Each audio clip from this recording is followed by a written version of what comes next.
अयोध्या में पहुंचे दुनिया के प्रथम धनी अमीर व्यक्ति एलन मस्क के पिता श्री एरोल मस्क अयोध्या पहुंचकर हनुमान जी महाराज का दर्शन पूजन किए। दर्शन उपरांत आशीर्वाद स्वरूप हनुमान जी महाराज की प्रतिमा एवं रामनामा भेंट करते हुए पूज्य श्री संजय दास जी महाराज, उत्तराधिकारी धर्म सम्राट श्री महंतः ज्ञानदास जी महाराज एवं वरिष्ठ पुजारी श्री हेमंत दास जी महाराज, श्री राम दरबार के बेशकीमती आभूषण श्री राम माँ सीता सहित चारों भाई प्राण प्रतिष्ठा 5 जून को यही आभूषण धारण करेंगे।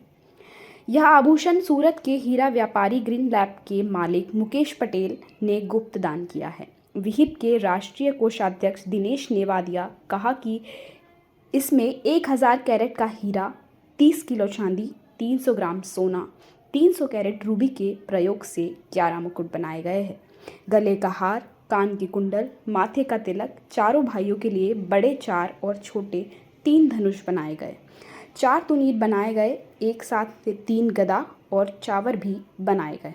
इस आभूषण को चार्टर्ड प्लेन से सरकार के सहयोग से अयोध्या लाया गया, जिसे आज राम जन्मभूमि मंदिर ट्रस्ट को दान किया गया। 22 जनवरी 2024 को प्राण प्रतिष्ठा के दौरान मुकेश पटेल द्वारा निर्मित मुकुट को बालक राम ने धारण कर रखा है।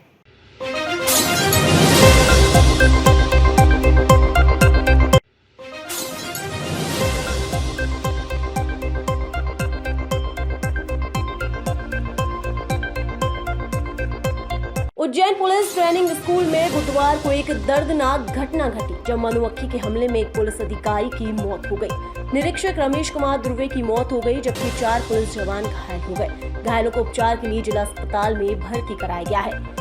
डॉक्टर गगन सिंह परिहार ने बताया कि तीनों घायलों की स्थिति सामान्य है और उपचार जारी है। ये घटना पंबासा थाना क्षेत्र में हुई। एएसआई कैलाश चौहान ने बताया कि मधुमक्खी के हमले के बाद तुरंत राहत और बचाव कार्य शुरू किया गया। पुलिस अधिकारी की मौत के बाद पुलिस विभाग में शोक की लहर है। अधिकारी की मौत के कारणों की जांच की जा रही है। घायलों का उपचार जारी है और उनकी स्थिति सामान्य बताई जा रही है। इस घटना के बाद पुलिस विभाग ने शोक संवेदना व्यक्त की है। कैसे घटनाक्रम हुआ ये? क्लास में जाने के लिए निकले थे हम लोग।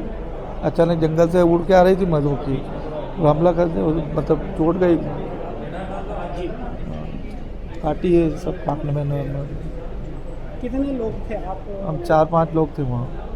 तो छत्ता वहीं पर था या कहीं नहीं, से? बाहर से आई थी वो उड़ के। हाँ, क्या कुछ संभलने का आपको मौका मिला, नहीं मिला, कैसा मिला क्या? साहब ने मेरे को तो वो बेड शीट दे दी तो सीट ढक लिया तो और बच गया मैं। खूब ज़्यादा थी मेरे आसपास और सीट ढक लिया मैंने उससे, तो जो खुला था वहाँ काटी मेरे को। कितने क्या आपके साथी कितने थे, कितने घायल? 4 लोग 5 लोग हैं जी। क्या नाम है आपका? कहाँ? कैलाश चौहान में पीटीएस में इंडक्शन कोर्स करने गया था। हमले का मामला सामने आया है, तो कितने मरीज हैं, क्या स्थिति, क्या पूरा घटनाक्रम है? 4 लोगों को मधुमक्खी के हमले के उपरांत इलाज के लिए लाया गया था। एक ध्रुवे साहब जो टीआई हैं, उनकी स्थिति गंभीर थी। वो उपचार के दौरान उनकी स्थिति गंभीर, बीपी पल्स वगैरह उनकी नहीं थी। उपचार के दौरान उनकी मृत्यु हो गई है। बाकी के 3 लोग सामान्य अवस्था में हैं, जिनका उपचार चल रहा है। अभी वो स्वस्थ। क्या शुरू में क्या देखने को आया, कैसे हमला हुआ, कहाँ इनको काटा है, क्या क्या कुछ? पूरे शरीर पे डंक के निशान थे मधुमक्खी के, पूरे शरीर पे, चेहरे पे, हाथ पे, सिर पर, सभी जगह थे। ध्रुवे साहब की क्या मौत हो गई, क्या? जी, ध्रुवे साहब की डेथ हो चुकी है। आपका डॉक्टर गगन सिंह परिहार जिले।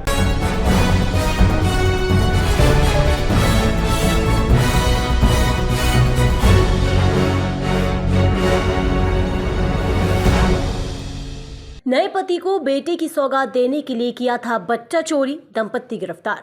24 घंटे के भीतर बच्चा चोरी का सामने आया सनसनीखेज खुलासा। चुराए गए बच्चे को गांव पहुंचकर बताया खुद का बेटा। पहले से अपने को पता रखा था गर्भवती।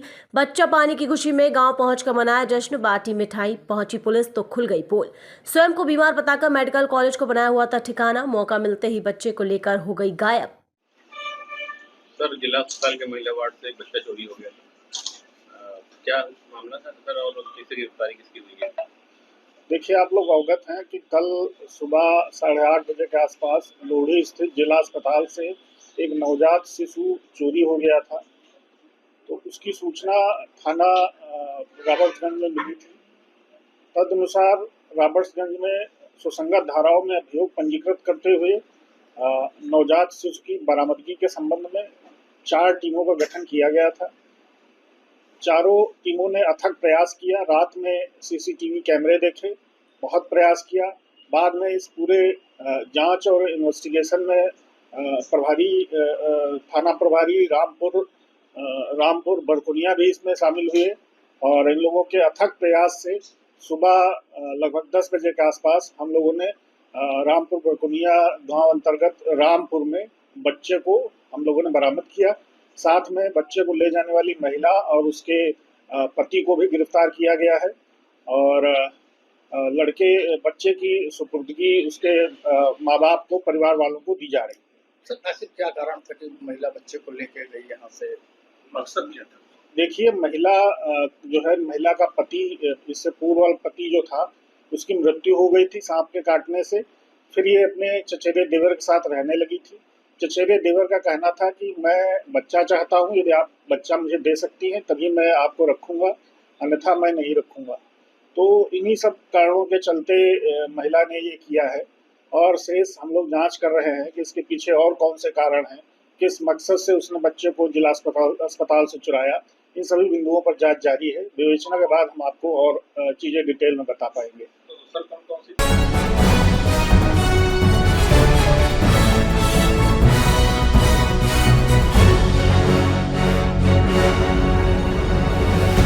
ब्लॉक मुख्यालय अमानीगंज में बड़े ही धूमधाम से जेठ माह के चौथे बड़े मंगलवार पर हुआ भंडारे का आयोजन।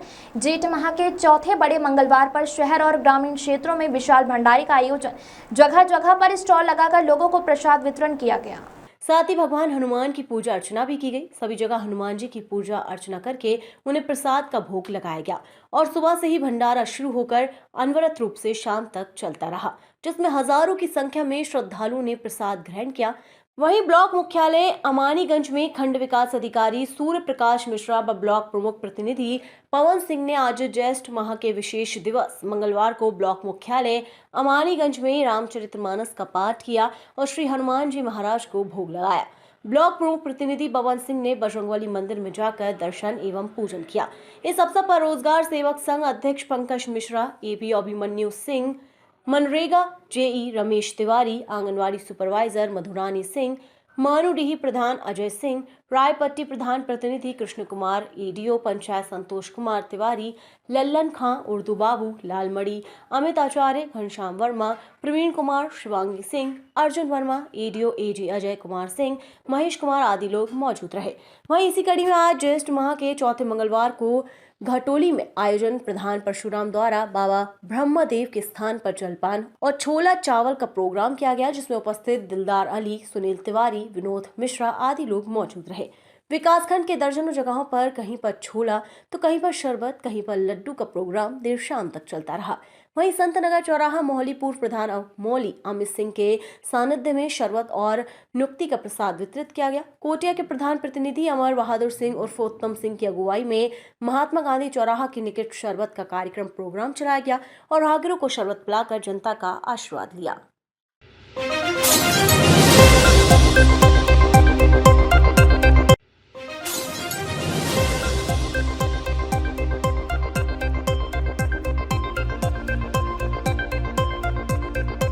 3 जून की देर रात धांधला लगभग 12 से 1 के बीच झाबुआ मार्ग पर सजेली फाटक के समीप भयावह हादसा घटित हुआ, जिसमें 2 परिवारों के 9 लोगों की मौत हो गई, जिसमें 4 बच्चे, 3 महिलाएं व 2 पुरुष की घटनास्थल पर ही मौत हो गई, जबकि 1 महिला व 1 बच्ची घायल हुई। प्राप्त जानकारी के अनुसार मृतक परिवार कल्याणपुरा के समीप भावपुरा ग्राम से शादी समारोह से लौट रहे थे, तभी सजेली फाटक के समीप निर्माणाधीन पुल के समीप ट्राला इको GJ 09 BN 5956 पर पलट गया, जिसमें इको पूरी तरह ट्राले के नीचे दब गई। कई लोगों की दबकर मौके पर ही मौत हो गई। सभी मृतक शिवगढ़ महुड़ा तहसील मेघनगर जिला झाबुआ के बताए जा रहे हैं। घटना की जानकारी मिलते ही थांदला व मेघनगर की पुलिस एम्बुलेंस मौके पर पहुंची व घायलों एवं मृतकों को सिविल अस्पताल थांदला व मेघनगर अस्पताल पहुंचाया। दुर्घटना में मृतक मुकेश पिता गोपाल खपेड़ उम्र 40, सावरी पति मुकेश खपेड़ 35 वर्ष, विनोद पिता मुकेश खपेड़ 16 वर्ष, पायल पिता मुकेश खपेड़ 12 वर्ष, मणिपति भारू वामनिया 38 वर्ष, विजय भारू वामनिया 14 वर्ष, कांता पिता भारू वामनिया 14 वर्ष, रागनी रामचंद्र वामनिया 9 वर्ष, अखलीपति सोमला परमार 35 वर्ष की मौत हो गई, जबकि पायल सोमला परमार 19 वर्ष, देवीगढ़ आशुपिता रामचंद्र वामनिया 5 वर्ष घायल हुए, जिन्हें रेफर किया गया। मृतक सावली का शव मेघनगर शासकीय अस्पताल पहुंचा, जबकि अन्य मृतक के शव थांदला सिविल हॉस्पिटल लाए गए। घटना की जानकारी के उपरांत प्रशासन घटनास्थल पर एवं अस्पताल पहुंचा। ट्रॉला चालक फरार बताया जा रहा है।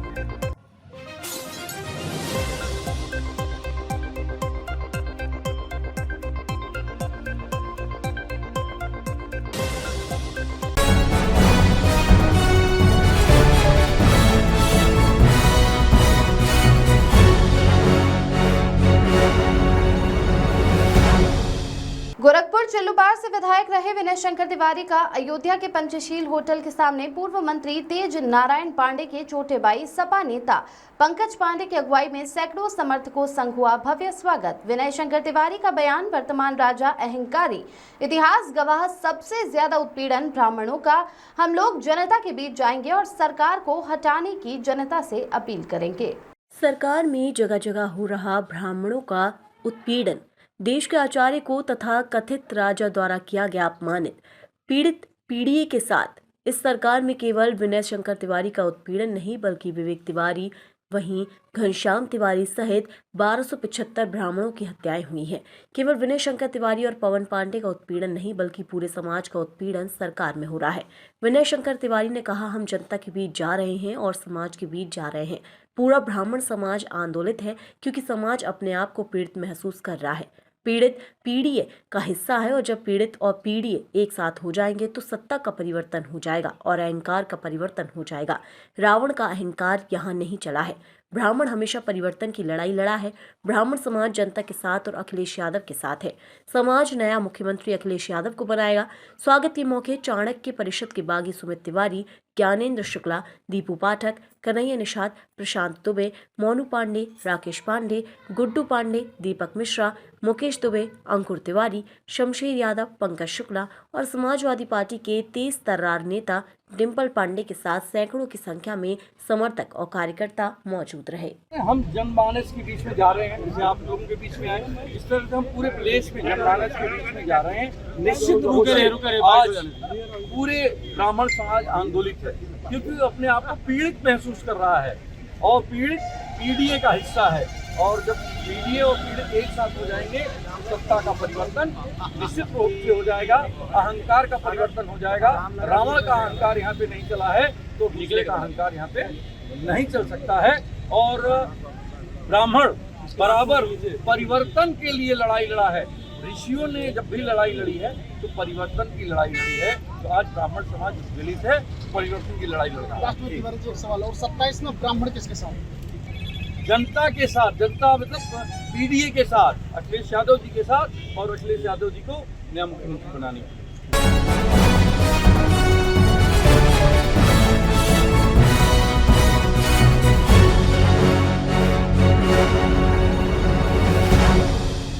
शाजापुर जिले के शासकीय विभागों में ई ऑफिस सिस्टम लागू हो गया है, यानी कागजी नोटशीट फाइलों के बजाय सभी विभागों में अब ऑनलाइन फाइलें मूव हो रही है।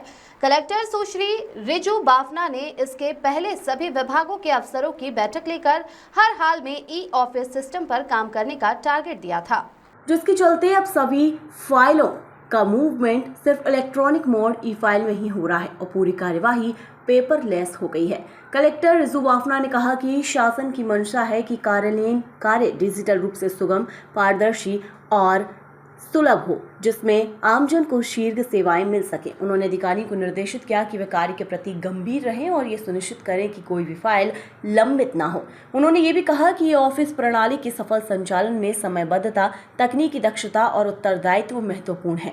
कलेक्टर बाफना के निर्देशन में जिले में सभी विभागों ने अपने अपने कार्यालयों में इस सिस्टम पर काम किया जा रहा है और इस प्रणाली को काफी संजीदगी से लिया है। कलेक्टर रिजू बाफना ने सभी विभागों के अधिकारियों को तो साफ कर दिया है कि हर हाल में ई ऑफिस सिस्टम पर ही फाइलों का मूवमेंट हो। उन्होंने कहा कि जिला प्रशासन ई गवर्नेंस को व्यवहार में उतारने के लिए प्रतिबद्ध है और शासन के डिजिटल इंडिया के सपने को जमीनी हकीकत बनाने की दिशा में लगातार प्रयासरत है।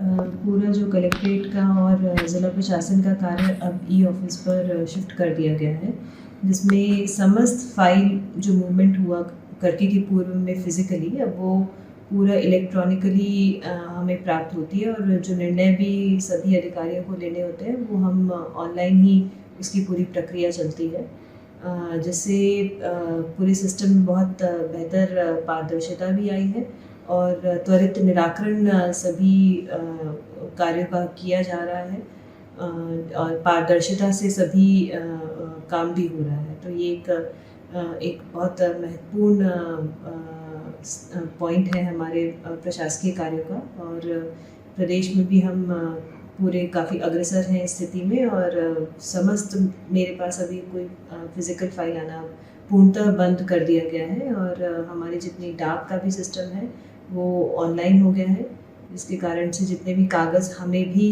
जो प्राप्त होते हैं और जो आगे भेजने भी हैं अन्य अधिकारियों को, चाहे वो हमारे ज़िला स्तर के हों या भोपाल स्तर के, वो कागज़ की भी कार्रवाई जो है अब सामान्यतः हम ऑनलाइन ही कर रहे हैं, जिससे सभी का एक अकाउंटेबिलिटी भी हमारे पूरे सिस्टम में आ रही है।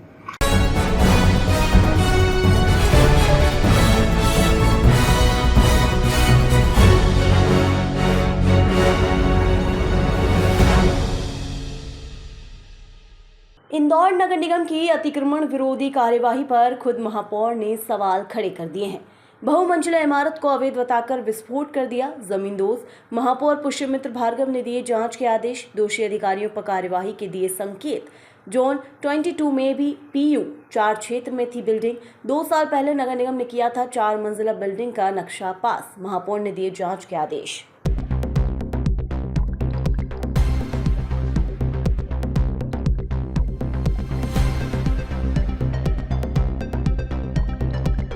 देखिए, वो एक जांच का विषय है, लेकिन वो मकान जिस तरीके से टूटा है इस पर कई सारे प्रश्न चिन्ह हैं। इसमें जो भी दोषी होंगे उनके खिलाफ हम कठोर कार्रवाई करने वाले हैं। मैंने मकान मालिक को कहा है कि वो लिखित में इसकी शिकायत मुझे करें, जो तथ्य उनके पास हैं वो दें, उस पर हम ज़रूर जांच भी करेंगे और उसको जांच अधिकारियों को रेफ़र भी करेंगे। लेकिन जिन परिस्थितियों में वो मकान टूटा है, जिस तरीके से नियमों का पालन कर किसी मकान को तोड़ने की कार्रवाई करनी थी, प्रथम दृष्टया वो नहीं दिखती है। और वो मकान बना कैसे? अगर वहाँ के BOBI समय पे कार्रवाई करते तो इतना बड़ा मकान भी नहीं बनता। तो इन सब परिस्थितियों में संबंधित अधिकारियों पर हम कार्रवाई करेंगे। नहीं, IDA का प्लॉट लिया एक आम आदमी ने और IDA के प्लॉट पे नक्शा पास कराया। नक्शे के विपरीत अगर कुछ बनाया था तो उतना तोड़ना था। पूरा मकान कैसे टूटा इसकी मैं जाँच कराऊँगा।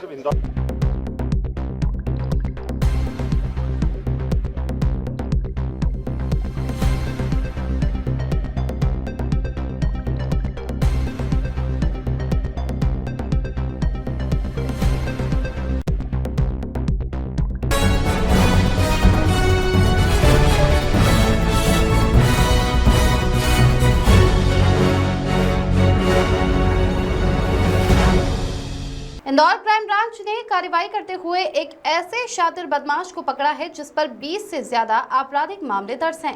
वहीं पकड़ा गया आरोपी से पुलिस ने 18 ग्राम अवैध मादक पदार्थ MD ड्रग्स जिसकी कीमत 4 लाख रुपए की जब्त की है। दरअसल इंदौर क्राइम ब्रांच टीम के द्वारा संदिग्ध की चेकिंग करते हुए ISBT बस स्टैंड के पास एक संदिग्ध व्यक्ति दिखा जो पुलिस को देख घबराने लगा, जिसे पकड़कर पूछताछ करने पर आरोपी के द्वारा अपना नाम जावेद खान निवासी वेटमा इंदौर देहात का होना बताया। आरोपी जावेद ने पूछताछ में बताया कि नशा करने का आदी है। MD ड्रग्स सस्ते दामों पर लाकर शहर में सप्लाई करने का था इरादा। आरोपी के कब्जे से 18 ग्राम MD ड्रग जब्त कर लिया गया है जिसकी कीमत 4 लाख रुपए बताई जा रही है। वहीं पकड़ा गया आरोपी जावेद पर वेटमा थाने में करीब 20 से ज्यादा आपराधिक मामले दर्ज हैं। लगातार अवैध मादक पदार्थ को लेकर कार्रवाई की जा रही है, इसके अंदर अभी एक और कार्रवाई की क्या है?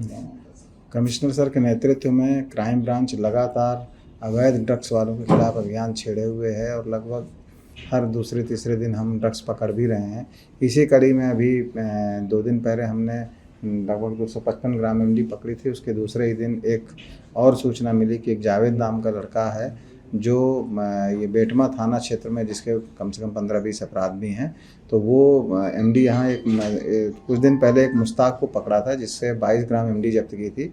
उसने ये बताया था कि वो जावेद से एमडी लेता है, तो जावेद को भी फिर रंगे हाथों 18 ग्राम एमडी के साथ में हमने अभी गिरफ्तार किया है और अब उस पर एनडीपीएस एक्ट के तहत कार्रवाई की जा रही है। पूछताछ में क्या बतलाया, ये कहाँ से लाता था? पूछताछ में उसने 1-2 नाम बताए हैं जिसके बारे में हम आगे जानकारी ले रहे हैं और अब इस अगले कड़ी को भी हम डेवलप कर रहे हैं और जो भी वो पूछताछ में जानकारी आ रही है उसके आधार पे अब हमारी क्राइम ब्रांच की टीम काम करेगी और उसकी अगली कड़ी को भी अरेस्ट करेगी। और भी आरोपी बन सकते हैं सर इसमें? डेफिनेटली बन सकते हैं, अभी पूछताछ जारी है। सर इसमें और भी कोई अपराध है? उसके करीब 20-22 अपराध हैं, एक्साइज एक्ट के हैं, चोरी के हैं और भी तरह तरह मारपीट वगैरह के भी अपराध हैं जो कि चूँकि कई थानों में अपराध है और वो रिकॉर्डेड भी है और इसलिए उसका जो अभी क्रिमिनल रिकॉर्ड जो है उसको देखते हुए भी हम इससे पूछताछ में भी और गहन पूछताछ करेंगे और इसकी जानकारी लेंगे। Thank you.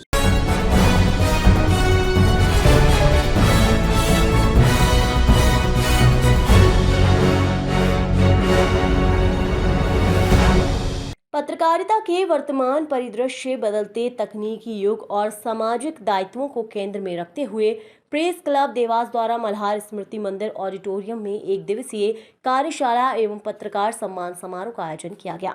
इस अवसर पर वरिष्ठ पत्रकारों, शिक्षाविदों और मीडिया कर्मियों ने न सिर्फ अनुभव साझा किए बल्कि पत्रकारिता के भावी स्वरूप को लेकर गहन संवाद भी किया। सूत्रों से नहीं, जमीन से खबर लीजिए, ललित उपमन्यु।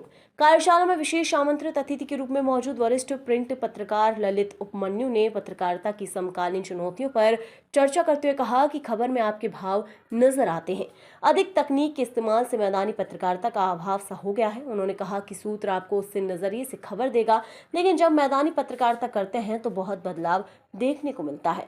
उन्होंने कहा, पत्रकार से समाज को उम्मीद है, पत्रकारिता किस दिशा में है यह आपको पता होना चाहिए। हमें खबर जनता के हित में लिखना है। भाषा, तथ्य, शैली लाइए खबर में। तकनीक के गुलाम ना बने, तकनीक के साथ रहें, तकनीक के साथ चलें। उन्होंने कहा, तकनीक के अत्यधिक प्रयोग से मानसिक विकास संभव नहीं है। हम भीड़ से अलग नहीं दे सकते हैं तो भीड़ में खो जाएंगे। खबरों में आज भी दम है, जो प्रभाव कम हुआ है उसे लौटाना है। खबर एक संपूर्ण पैकेज है, मैं सब जानता हूँ, इससे बचें, ईगो ना रखें और सदैव सीखते रहें। उपमन्यु ने यह भी कहा कि समाज को आज भी सच्ची और तथ्यपरक खबर की जरूरत है। पत्रकारिता में भाषा, तथ्य और संवेदना का समन्वय होना चाहिए। 1 मिनट की रील में भी जनहित की खबर पहुंचाई जा सकती है। ज्ञानेंद्र तिवारी, सीनियर जर्नलिस्ट ज्ञानेंद्र तिवारी ने संबोधित करते हुए कहा, डिजिटल मीडिया के दौर में रील अधिक पसंद की जा रही है। हर व्यक्ति 1 मिनट की रील देख रहा है। कम समय में खबरें चाहिए। निरंतर सीखना भी जारी रखें, ऐसा नहीं करते हैं तो बहुत गड़बड़ हो जाएगी। तिवारी ने पत्रकारों के बीच आपसी मतभेदों पर चिंता जताते हुए कहा कि हम आपस में ही द्वंद्व पाल लेते हैं। पत्रकारिता के लिए ये स्थिति खतरनाक है। हमें एकजुट होना है, संवाद और सहयोग की संस्कृति को अपनाना है। इस दौरान उन्होंने पत्रकारों से सीधा संवाद भी किया और सवालों के जवाब भी दिए। उन्होंने जोर देकर कहा कि जनता आज भी जनहित की खबरों को महत्व देती है। अगर आप सही मुद्दों पर सही तरीके से रिपोर्ट करेंगे तो जनता आपको सिर माथे पर बिठाएगी। ज्ञान का प्रमाण पत्र नहीं, अनुभव ही प्रमाण है। डॉक्टर वंदना जोशी, देवी अहिल्या विश्वविद्यालय इंदौर के प्रोफेसर डॉक्टर वंदना जोशी ने अपने वक्तव्य में आर्टिफिशियल इंटेलिजेंस और उसके पत्रकारिता में बढ़ते प्रभाव पर प्रकाश डाला। उन्होंने कहा, एआई के युग में पत्रकारों के लिए सजग रहना अत्यंत आवश्यक है।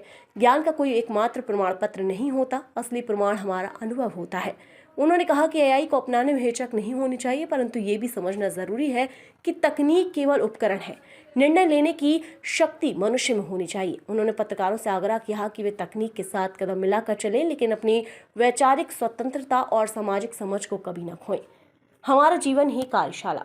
इससे पूर्व कार्यक्रम की शुरुआत प्रेस क्लब अध्यक्ष ललित शर्मा के स्वागत भाषण से हुई। उन्होंने कहा कि जन्म से ही हमारी कार्यशाला आरंभ हो जाती है। सर्वप्रथम माता पिता हमें संस्कार देते हैं, फिर शिक्षक शिक्षा देते हैं। इनके माध्यम से हम ज्ञान अर्जित करते हैं।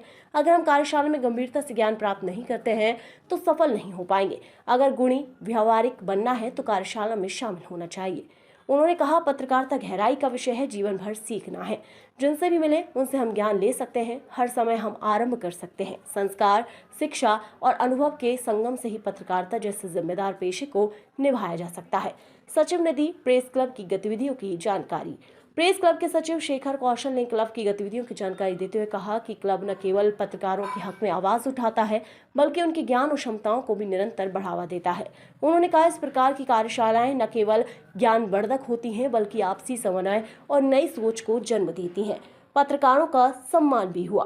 कार्यक्रम में नगर के वरिष्ठ पत्रकारों को मंच पर सम्मानित किया गया। उनके अनुभवों को साझा करते हुए मंच से नई पीढ़ी को प्रेरित किया गया। इसके साथ ही अतिथियों ने पत्रकारों के सवालों का सीधा और आत्मीयता से उत्तर दिया।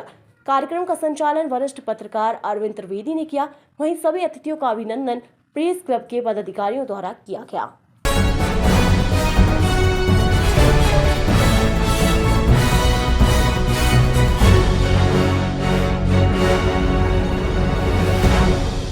शहर में प्रतिवर्ष निकलने वाली शिप्रा तीर्थ परिक्रमा का शुभारंभ आज रामघाट से ध्वज पूजन के साथ हुआ।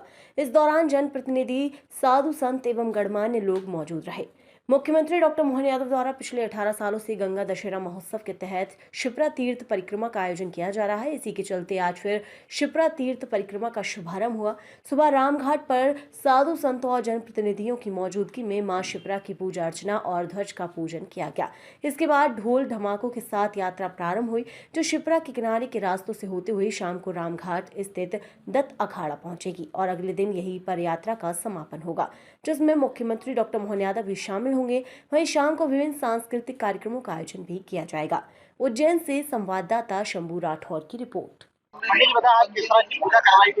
उज्जैनी तीर्थ पर मोक्षदायिनी मां शिप्रा के पावन तट पर शिप्रा गंगा दशहरा महोत्सव का दिव्य आयोजन यहां पर आयोजित किया जा रहा है। आज हमारे यशस्वी मुख्यमंत्री डॉक्टर मोहन यादव जी के नेतृत्व में मोक्षदायिनी मां शिप्रा का षोडशोपचार पूजन, 16 प्रकार की सौभाग्य सामग्री का अर्पण, चुनरी अर्पण के पश्चात ध्वज पूजन हुआ। ध्वज पूजन के पश्चात यहां से शिप्रा तीर्थ परिक्रमा जो शिप्रा जी के विभिन्न तटों पर होती हुई शाम को वापस दत्त अखाड़ा घाट पर पहुंचेगी। दूर दूर से श्रद्धालु यहां पर आए हैं। साथ ही यह संदेश दिया जा रहा है कि शिप्रा माता के प्रति हम हमारी आस्था रखें, उसको स्वच्छ रखें, किसी प्रकार का उनमें प्रदूषण न करें। आज रात्रिकालीन यहाँ पर दत्त अखाड़ा पर भजन संध्या के साथ विश्राम होगा और कल प्रातः 8 बजे पुनः शिप्रा जी के साथ में यह यात्रा विभिन्न मार्गों से होती हुई 4 बजे नगर में प्रवेश करेगी और शाम को 6 बजे मोक्षदायिनी मां शिप्रा का पुनः से पूजन करते 351 फीट की चुनरी अर्पित की जाएगी और सांस्कृतिक कार्यक्रम के साथ में यह दिव्य आयोजन होगा, जिसमें माननीय मुख्यमंत्री जी का सफल नेतृत्व रहेगा।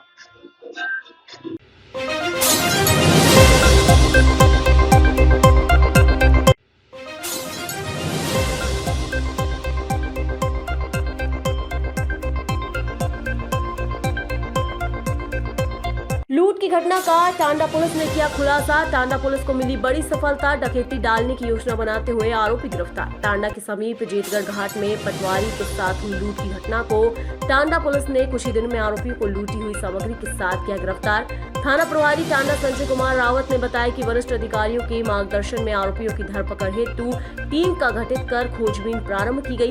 मुखबिर से सूचना मिली कि बाग रोड छोटी नदी पुलिया के मंदिर के पास अज्ञात बदमाश हथियार लेकर लूट की योजना बना रहे। सूचना पर थाना प्रभारी संजय कुमार रावत व उनकी टीम द्वारा तत्काल मुखबिर द्वारा बताए गए स्थान पर पहुंचे एवं सूझबूझ से घेराबंदी कर 3 बदमाश, एक जगदीश पिता विजय सिंह ग्राम वड़कच, वहीं 2 संजय पिता जालम ग्राम गेट्टा, 3 प्रकाश पिता भंवर सिंह यूनियन निवासी ग्राम गोड़ को हथियार व डंडों के साथ गिरफ्तार किया। आरोपियों ने पटवारी के साथ लूट की हुई घटना करना बताया, जिसमें मुख्य आरोपी जगदीश लूट के अपराध में थाना बाग से वर्ष 2023 से फरार था। वहीं थाने से प्राप्त जानकारी के अनुसार आरोपियों ने जिला देवास व थाना बाग में भी अपराध करना स्वीकार किया। देवास व बाग से चुराई 2 पहिया वाहन होंडा शाइन व बजाज पल्सर कंपनी की जब्त की गई है। वहीं आरोपी गणों को पुलिस रिमांड न्यायालय से प्राप्त कर घटना में चोरी किया गया लैपटॉप डेल कंपनी का एवं रेडमी कंपनी का मोबाइल भी जब्त किया गया। पुलिस अधीक्षक मनोज कुमार सिंह द्वारा उक्त कार्यवाही की सराहना करते हुए पुलिस टीम को अलग से पुरस्कृत करने की घोषणा की है। टीम में मुख्य रूप से थाना प्रभारी टांडा संजय कुमार रावत, उप निरीक्षक भूपेंद्र खरतिया, जितेंद्र सांकला, प्रधान आरक्षक राम सिंह सस्तिया, मनोज वड़े, गोवर्धन, सिद्धार्थ, धर्मेंद्र, विनोद और नीलेश सापले का सराहनीय योगदान रहा। टांडा पुलिस को सफलता मिली है। दिनांक 2/6/2025 की मध्य रात्रि को डकैती की योजना बनाने के लिए कुछ बदमाश छोटी नदी बाग रोड पर खड़े हैं। इस सूचना पर टांडा पुलिस की 2 टीमें बनाकर घेराबंदी कर पकड़ा था। पकड़ने में 3 लोगों को पकड़ने में सफलता मिली थी और अन्य लोग भागे थे। जो पकड़े गए आरोपियों से सख्ती से पूछताछ की गई है, तो जिसमें पटवारी के साथ में जो जयगढ़ घाटी पे घटना हुई थी वो ट्रेस किया है। साथ ही बाग थाने की घटना को भी मोटरसाइकिल चुराई थी उसमें भी ट्रेस किया है और अन्य मामले में भी पूछताछ की जा रही है।